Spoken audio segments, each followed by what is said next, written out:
Don't touch me right now.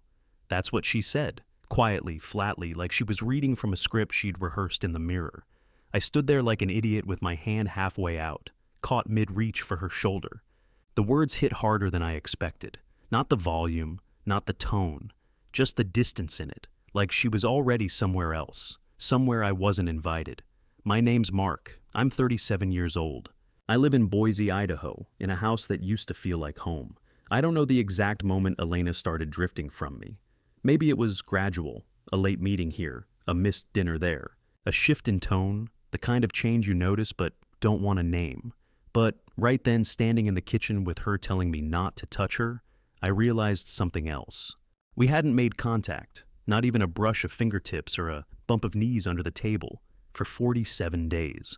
I counted later, lying awake one night, 47 days.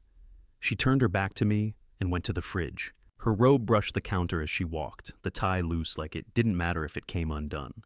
She pulled out a carton and shook it. "We're out of oat milk," she said, casual as you please. I didn't answer. I couldn't. The silence between us used to feel comfortable.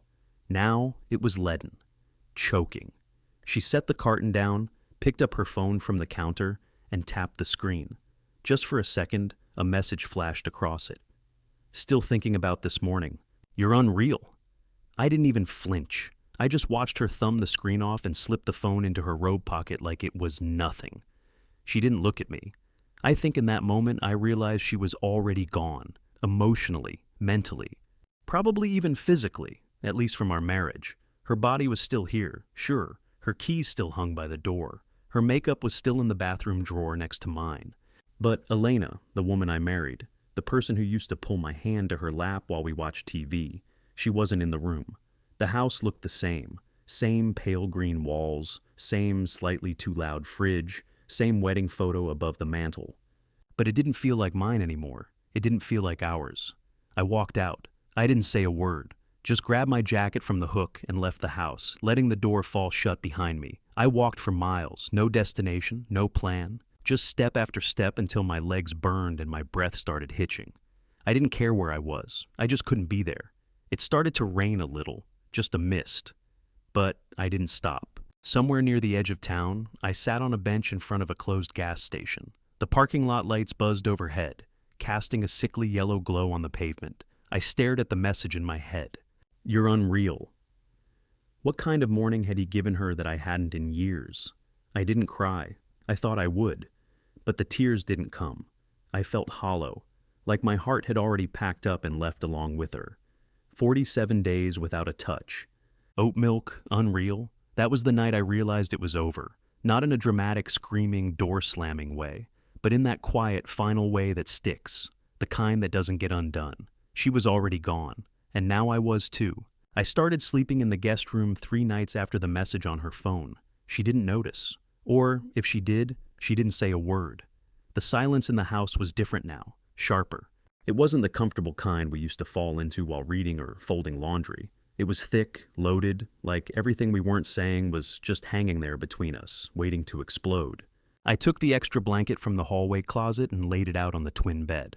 It smelled like old cedar and dust, not that it mattered. I stared at the ceiling most nights anyway, my back aching against the too firm mattress, my thoughts circling the same drain. Who was he? What did he give her that I couldn't? Why didn't she even try to lie? I stayed up late, scrolling through old texts she'd sent me over the years. Little things, photos of our dog before he passed, inside jokes that once made us laugh until we couldn't breathe. "Come home soon, I miss your stupid face." That one hit harder than I expected. I held on to that version of her. The one who used to squeeze my hand in the car. The one who cried when I got promoted. The one who made pancakes on birthdays, no matter how tired she was. But that Elena was gone. Now, the Elena in our house posted filtered pictures with captions like, "Change is beautiful," and "Here's to new beginnings." She wore red lipstick to the grocery store. She played moody jazz through her phone while she chopped vegetables she barely touched. Her world was moving forward, and I was just some frozen artifact collecting dust in the hallway. That morning, I heard her humming. It stopped me cold. She was in the kitchen, swaying slightly in front of the stove, phone in one hand, flipping through notifications. She laughed, light, airy, flirty. I hadn't heard that sound in over a year, maybe longer, and it wasn't for me. I leaned against the wall just out of sight, my coffee mug suddenly too heavy, her voice lowered, playful and soft. I couldn't make out the words, but I didn't need to. Whoever he was, she gave him the version of herself I used to get, and I wasn't going to beg to have it back. That was the morning something shifted in me. I didn't confront her. I didn't ask questions. Instead, I started taking notes. Literal notes, dates, screenshots, observations. A folder on my phone titled Proof, because I needed to know I wasn't crazy, that I wasn't imagining the cologne, the messages, the quiet contempt in her eyes. I wasn't trying to catch her anymore. She was already caught. Now I was just building a record, something to remind myself that I wasn't losing my mind. She was, or maybe she already had. She said it over coffee that morning, like it was no big deal. I'll be downtown today. Watercolor workshop at the Barlow Arts Center. Don't wait up. She was wearing lipstick to paint. I nodded, watching her tuck a small bag into her purse. The corner of a pink tissue paper poked out. Victoria's Secret. I didn't ask questions. I just took out the trash after she left and then walked right back in, sat at the kitchen table, and opened Google Maps. There was no watercolor event on the center's calendar, not even a mention. Still, I waited an hour before following her. I didn't rush. I wasn't planning to confront her. I just needed to see it for myself. Something real, something I could hold in my hand. I parked down the block from the boutique hotel on Eastern and 4th, where her car sat in the corner of the lot. The same silver Honda Civic I'd changed the brake pads on last fall. She walked in wearing a white blouse, heels she hadn't touched in months, and carrying that small lingerie bag like it was just a regular accessory. 10 minutes later, a man followed behind her. Tall, gray suit, confident, like he belonged to her already. They didn't rush, they didn't hide. When he stepped through the lobby doors, she met him with a smile I hadn't seen in years. Soft, excited, lit from somewhere deep inside her that I thought had gone out long ago. I raised my phone and snapped the picture through the windshield. One shot. That's all I needed. Her face, his hand at the small of her back. The way they leaned into each other like it was natural. I didn't move for a long time after that. I just stared at the photo, thumb shaking slightly over the screen. It wasn't rage I felt, or shock. It was relief. I wasn't crazy. I wasn't paranoid or bitter or grasping. I had proof, undeniable, frozen-in-time proof that I hadn't imagined the gap growing between us. When she came home that night, I was sitting on the couch. She breezed past me with a fake yawn and a half-hearted stretch. That class was longer than I thought, my hands killing me. I looked at her just long enough to say, "Hope you didn't lose your favorite brush. You always said it was your lucky one." She paused. Just a second, barely a flicker. Then she smiled without showing her teeth. "Oh, yeah. No, I've still got it." She walked into the bedroom without turning back. That was when I knew I was done asking for honesty. I wouldn't beg for the truth anymore. I already had it. Sitting in my photo gallery, time-stamped, framed, undeniable. I wasn't her husband anymore. Not really. But now, I could be something better. A witness, a recorder. A man who finally saw things clearly.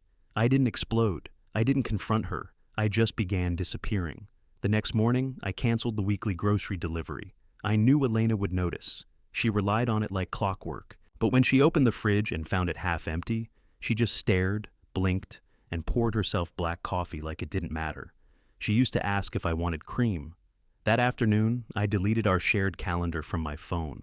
I stopped reminding her about dentist appointments, birthdays, oil changes. She didn't notice that either. At night, I left my phone face up on the nightstand in the guest room. No more pretending I was too busy to come back to bed. I stayed where I was, lights off by 10, door shut. When she passed in the hall, she didn't stop. I began replying to her texts hours later, sometimes not at all. If she asked, "Did you pay the water bill?" I'd answer, "Should be fine." If she sent a picture of a dinner plate captioned, "Left some for you," I didn't respond. She tried harder the second week. One day, she came downstairs in a summer dress I hadn't seen in years. The kind she used to wear on vacation, back when she let the sun hit her shoulders and didn't care about wrinkles. She hovered in the kitchen longer than usual, waiting for me to say something. I didn't. That night, she knocked on the guest room door. I was thinking maybe we could drive out to McCall this weekend, get away, clear our heads. I looked up from my laptop. nodded once, and said, "Maybe." She waited. I said nothing more. Eventually, her footsteps faded down the hall.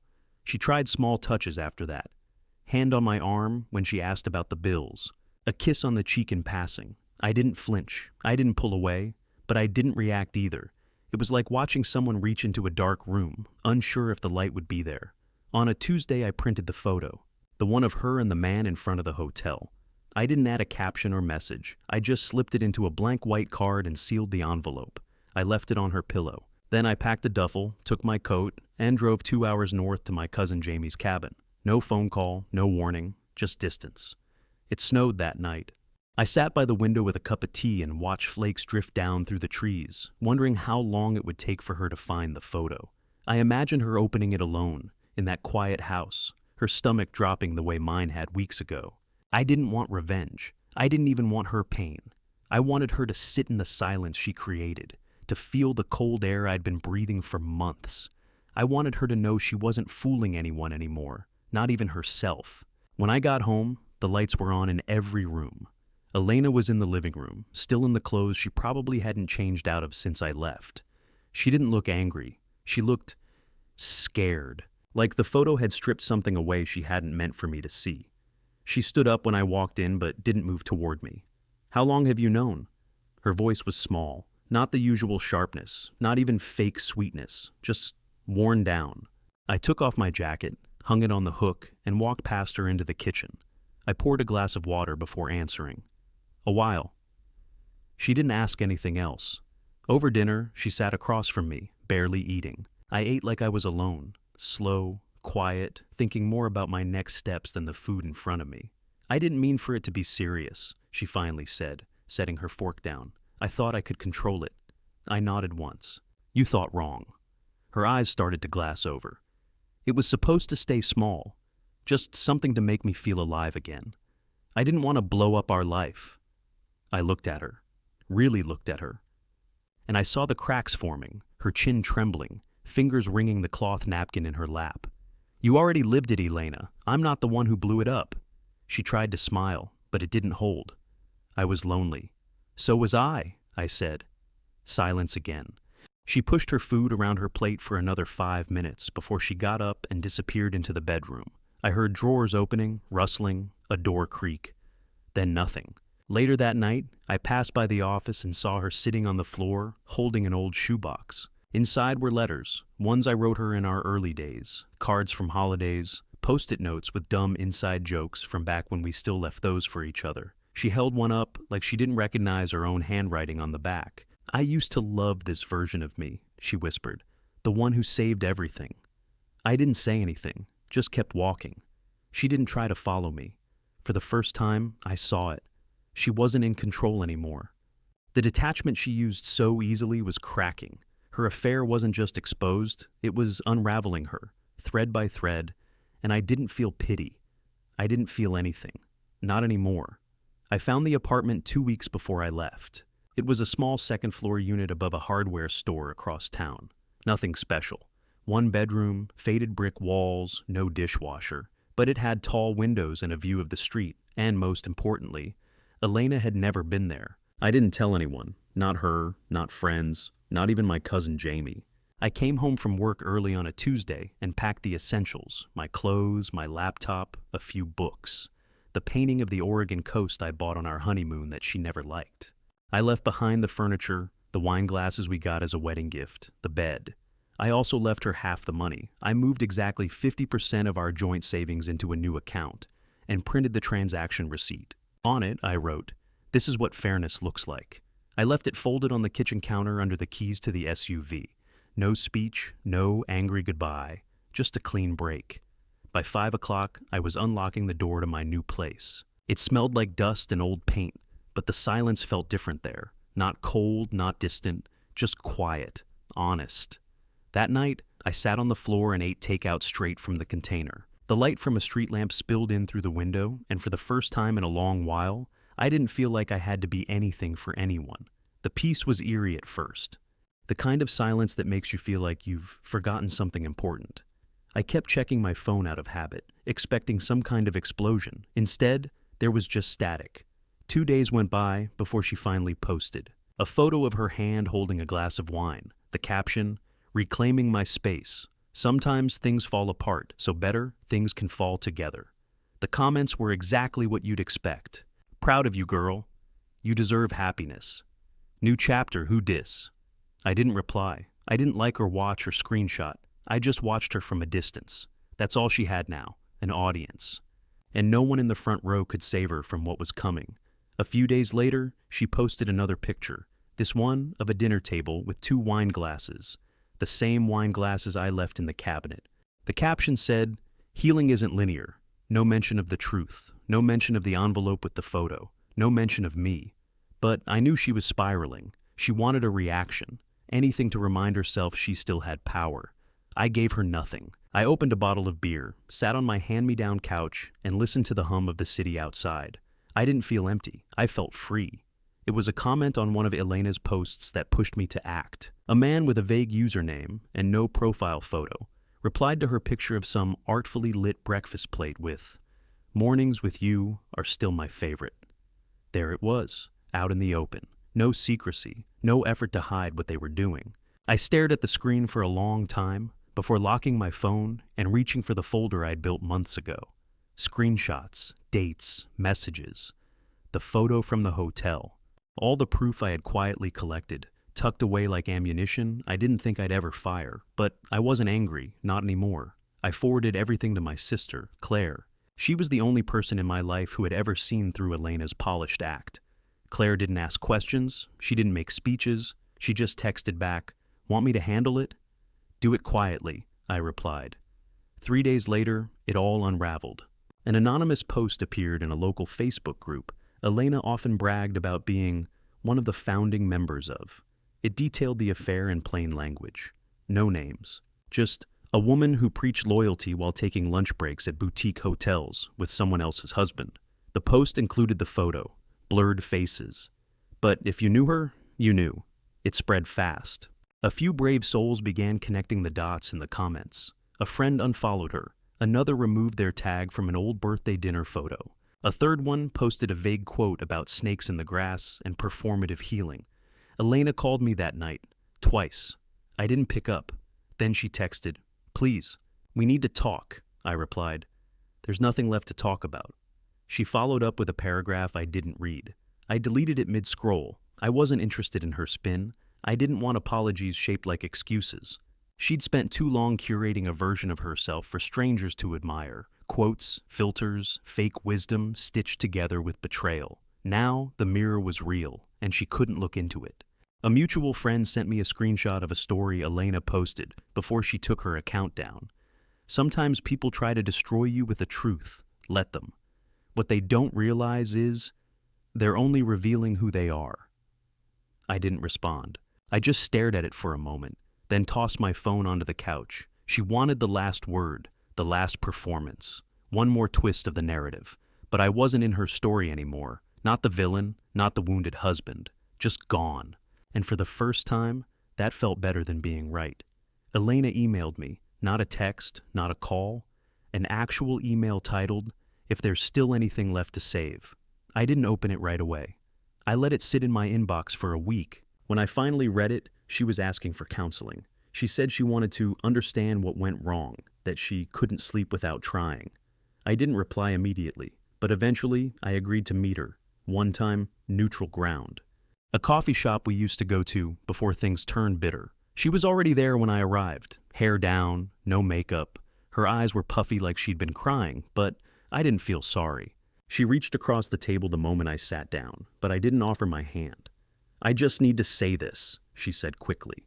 "I know I ruined everything. I know I hurt you." I nodded once. "You did." She bit her lip. I think I was looking for something to make me feel wanted. That's all it was." That was when I realized I wasn't angry anymore, just tired. I stirred my coffee. "This wasn't about me.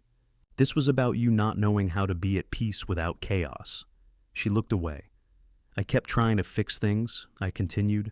"I thought if I stayed calm, stayed present, you'd eventually meet me halfway. But you never wanted peace. You wanted to feel chosen every single day, and I stopped being enough." She didn't argue, That was the first honest moment I'd seen from her in years. Then she said it. You were steady. I just didn't know what to do with that. I finished my coffee. I hope you figure it out. 2 days later, Claire sent me screenshots. Elena had been mocking me in a group chat with her friends, laughing about the envelope, calling me overly sensitive and passive-aggressive with a flair for drama. She said I sulked like a child and had all the energy of a ghost with a credit. Score. It stung for about 5 seconds. Then it didn't. I didn't reply, didn't confront her, didn't send one last message to let her know I knew, because she wasn't mine to explain anything to anymore. I blocked the number, archived the email, and walked to the bookstore across from my apartment. Bought a used copy of a novel I'd always meant to read, sat on a bench under a tree, and started the first chapter. Some stories are better when you stop trying to rewrite them. The divorce papers came in a plain manila envelope. No note, no surprise. I sat at my kitchen table, signed every page without hesitation, and mailed them back the same afternoon. No ceremony, no pause, just ink on paper. The legal end to something that had already died a long time ago. I didn't call anyone, didn't tell Claire, I didn't even text a friend. It wasn't a moment I needed to share. It was a moment I needed to feel, alone. In the weeks that followed, I started waking up early without setting an alarm. I'd walk 2 blocks to a bakery that made fresh sourdough every morning and drink my coffee out of an actual mug, not a to-go cup. I started painting again. Nothing fancy, just colors and shapes on canvas. I didn't try to make anything beautiful. I just tried to make something that felt honest. On a rainy Wednesday, I walked into a bookstore I'd passed a dozen times but never entered. The woman behind the counter was reading a worn paperback with no dust jacket. She looked up and smiled, like she already knew I needed to be there. Her name was Mallory. We talked about books, then coffee, then how neither of us knew how to keep a houseplant alive. She didn't ask about Elena, and I didn't mention her. Some things don't belong in every chapter. A month later, I visited a lake I hadn't seen in over a decade. It was where I used to go fishing with my dad before he got sick. The dock was still there, worn and half-rotted but standing. I brought one of my paintings with me, a quiet scene in grays and greens, a figure sitting alone on a bench with no face, just a shape. I left it propped up against the end of the dock, taped a note to the back. It read, "This was who I used to be. I'm not him anymore, and that's okay." I stood there for a while, listening to the water push against the wood. Then I turned around and left. No looking back, no second thoughts. Just the slow, certain steps of a man who had finally let go. Of the pain. Of the story. Of her. I didn't feel healed. I felt real. And for the first time in years, that was enough.